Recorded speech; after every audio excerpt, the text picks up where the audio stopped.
here we are. This is Sex Love Psychedelics, and I'm your host, Dr. Kat, bringing you psychosexual conversations that will leave you intellectually turned on and hungry for more.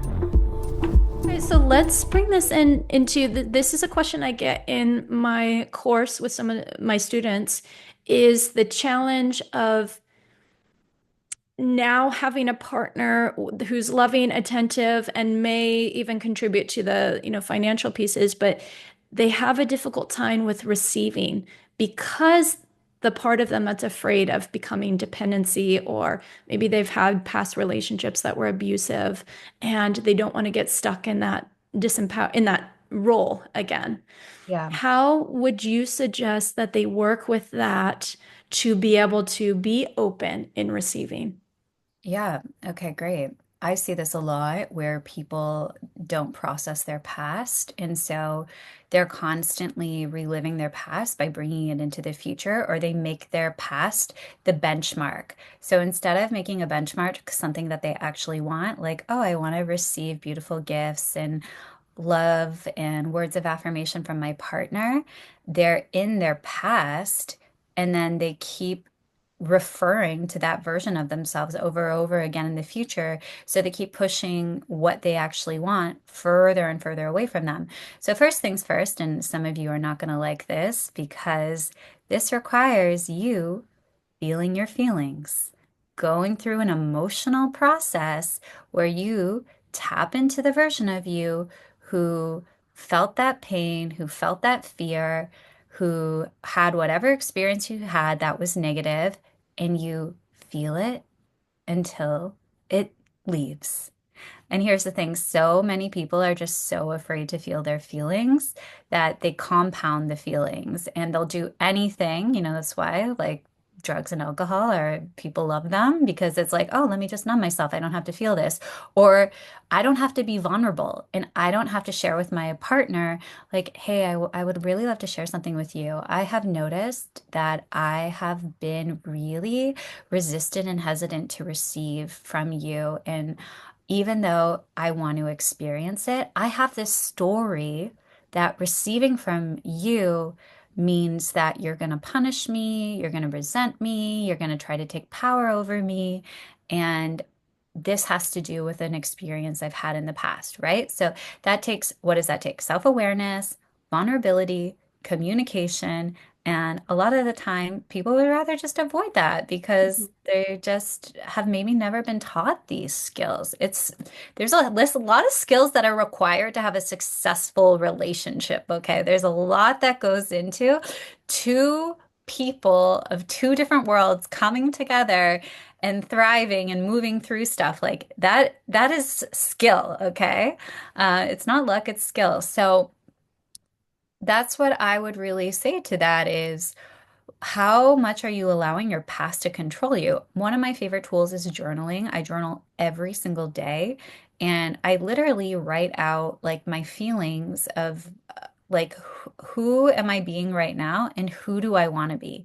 And I look at a gap between the version of me right now and the version of me of like where I want to go. And I'm going to give you guys an example with the masculine specifically, okay? Because I'm visiting my family right now and we love a good moment with the family because it always humbles you, right? And I have had like a very complex relationship with my father. And I know that part of the reason I'm here is to heal the father wound, to show up more deeply and to have more love for the masculine. So my dad loves to give me unsolicited business advice. He just loves it. He knows absolutely nothing about an online business, absolutely nothing about social media. However, I am always getting unsolicited advice. So I decided to start a YouTube channel this week and just to put up affirmations. I'm really good at them. And so I was telling my mom, I'm like, oh, I did these affirmations and it's kind of fun. I just posted it. It has like 2,000 views. Like, great. And so my dad goes, oh, you should have done this years ago. And he goes on. And I was like, okay, Michelle, you have two options. You can be annoyed at this unsolicited, non-consensual advice, or you could decide that, wow, your dad just really wants to support you and he's excited for you and he like is wanting you to thrive and be successful. And you can take his interest in the way that he is responding to you as that or the former. And I'm like, Mhm. yeah, let me just receive this man right now in a really loving way, in a way that serves me. So that's an example, like literally this happened like half an hour before this call. So we're always given moments where we can choose the way we have been operating and coming from a reactionary energy, something that has happened in our past, something that's a trigger or a trauma, or we can come into the present moment, bring awareness and bring choice and decide, okay, how do I want to answer this from a place of love, from a place of centeredness, from a place that's going to move my relationship forward versus contract my relationship? Yeah. And I think that's really important too. It's what I see in this is it's getting activated the part of us that's doesn't feel seen, understood, or met in a way that's meaningful, which might have been missing in our youth here too, but you're able to see the bid for a connection Yeah, instead.